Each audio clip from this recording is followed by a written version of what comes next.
Hey, I bring good news, I bring information, whatever you want to call it. But yes, this news might be the answer to someone's prayer. This news might be the information someone did not know they needed. But let's get right into it. Well, hi, my name is Success. I'm a registered nurse living in Phoenix, Arizona, and I started this YouTube channel to share information about migrating to the US. Ever since I migrated and I now work as a nurse here, I've gotten lots of questions on how I did it, and I felt like during my time when I started the process, I didn't really see much information about this topic online. So I decided to share my information, share my story, and share any other pathway I hear along the way that is legit for you to migrate as well to the US and enjoy the benefits of working as a nurse here, where you feel more appreciated and valued for your service.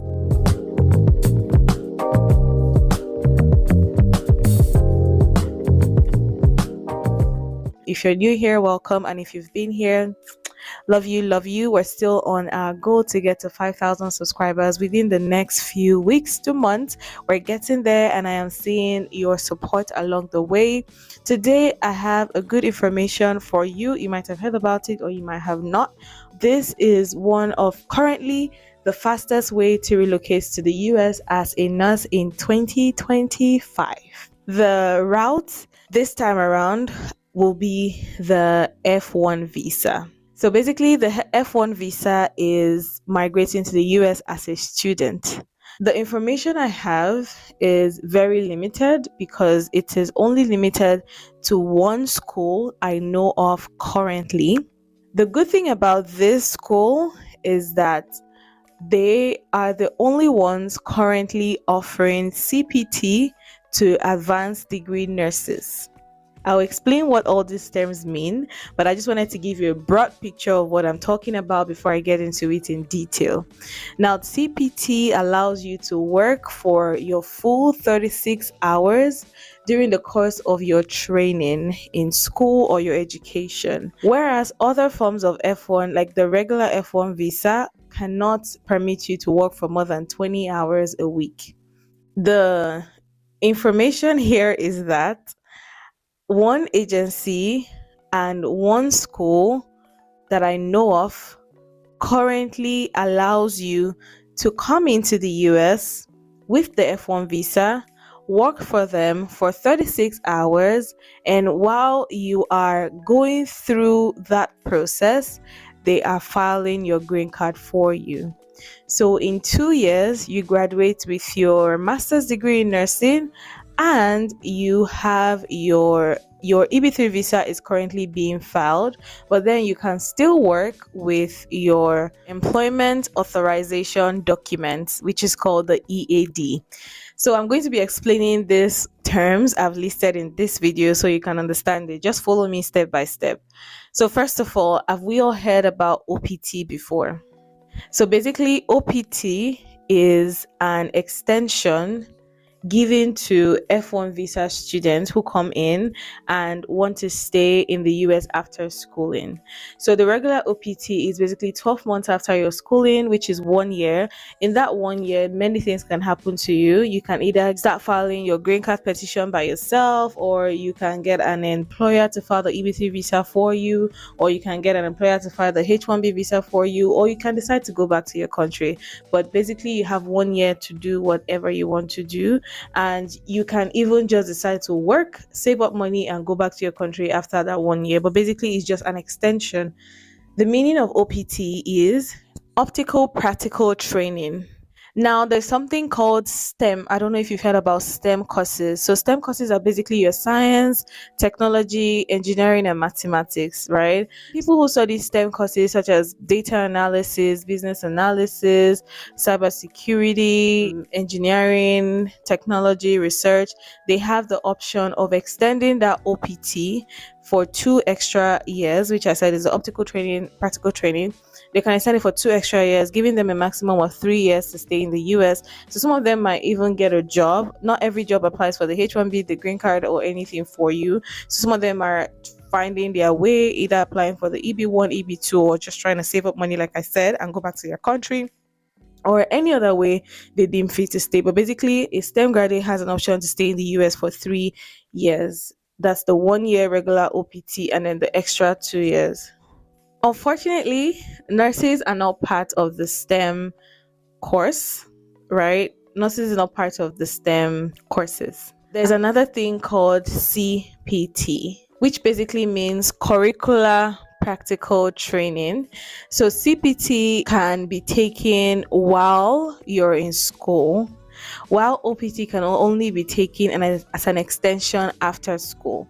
So basically, what CPT does is allow you to work for more than 20 hours. You know, F-1 visa is restricted by 20 hours, but CPT allows you to work for more than 20 hours while schooling, while doing your full-time education. And that basically means that after 1 year of working the CPT, or after the course of your education, that means if you use the CPT to work throughout the course of your education or for 1 year, you can no longer get an extension using the OPT or CPT, right? But if you work under 12 hours a week while you're in school, then you can still extend using the OPT. But once you use the CPT and you work over 20, not 12. I don't know why I've been saying 12, but 20.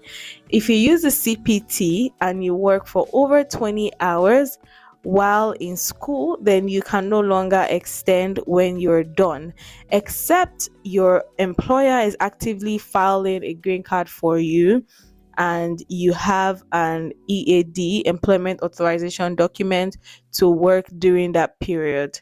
Then you're still documented because you're waiting for your green card, basically, since it's already in line. So after all this said and done, the agency that I know of currently suggesting this pathway is called ADEX Medical Staffing.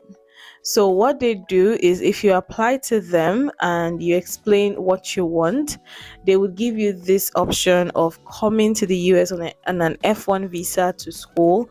And while you're schooling, you're taking advantage of the CPT, working full-time for them. They're an agency, so they will connect you to a hospital where you will work for 36 hours.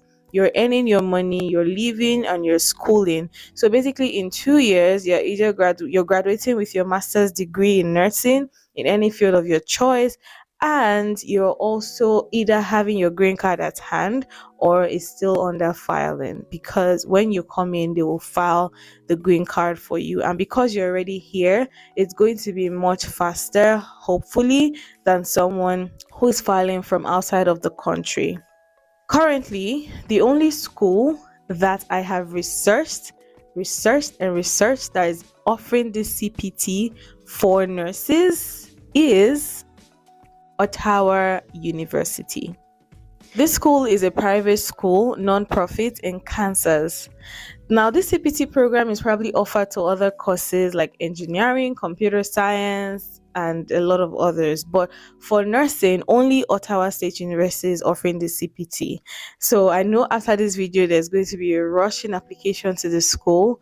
But let me just help you out here.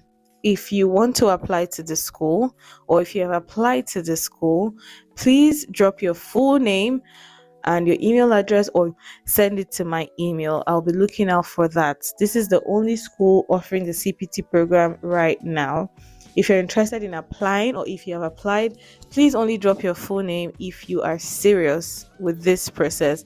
I don't want just any random people dropping their name. You have to have applied. Again, I'm saying it, you have to have applied before dropping your name. Please send your name to my email. Yes, telling me you applied for Ottawa University. That is all I need. Send it to the email in the description box that you're seeing. Another thing I want to mention about this pathway is that you can very much apply to Ottawa State University by yourself and come in with the F-1 visa by yourself. Start working, find a job close to you and start working. When you come in, you can find an agency that will take you and you can work for them for 36 hours, and then they will start filing your EBT visa for you. If you do not want to go with ADEX medical staffing from the beginning of the process, you don't have to. You can come in with the F1 visa by yourself and look for an agency by yourself, or you can come in with the F1 visa by yourself and actually file the EB1 or EB2 visa by yourself. I talked about that visa extensively in my last post. Go to my YouTube page and check for the video about EB1 or EB2 visa that you can file by yourself if you don't want to wait for the EB3 visa. They are both faster than the EB3 visa. So you can come in, like I said, as an F1 student with this school. You have the opportunity to work for 36 hours, and then you're filing your visa by yourself or your employer is filing it for you. So these are the options that are available now if you've not started this process for the US journey and you want to come to the US faster. Basically, this will only work for people who have their NCLEX, because if you come in and you would not be able to work as a nurse if you don't have your NCLEX. So this pathway is more interesting if you already have your NCLEX and you're just in the process of looking for a job or waiting for your green card. I know many people who don't have their NCLEX might want to jump on this route. That's fine. Anything is possible. You can come in with an F1 as an F1 student for school, and then while you're here, start the whole process and try to get your NCLEX. But give yourself a deadline. Give yourself like 6 months or 7 months or 8 months max to do it, because you're short on time. You need to figure out what next you're going to do after school, because nursing is not a STEM course, so you cannot extend. You either have to find a job straight out of school that will start the employment-based visa for you, or while you are in school, you start working on your EB1 or EB2 visa by yourself. But basically, have a plan before you jump into this. But this is the option, right? You have an agency to help you out if you want someone to do this whole process for you, or you can take the alternative route and do it by yourself. I hope this video have made you a little bit excited about a glimpse of hope in you coming to the US as a nurse faster and better. If you have any question, do well to drop it in the comment section, and follow me on my socials, Instagram, I'm on TikTok, and here YouTube. Share my YouTube videos to your community, to your friends, for them to learn more about these programs. I'm excited to keep sharing my knowledge and information as I get them. And if there's any video suggestion you have, you want me to talk about or do, please drop them in the comment section. And with that, I come to the end of this video. It was a good time talking about this. I was literally excited when I heard it. I couldn't wait to share it with you guys. I'll see you guys in my next video. I love you. Bye.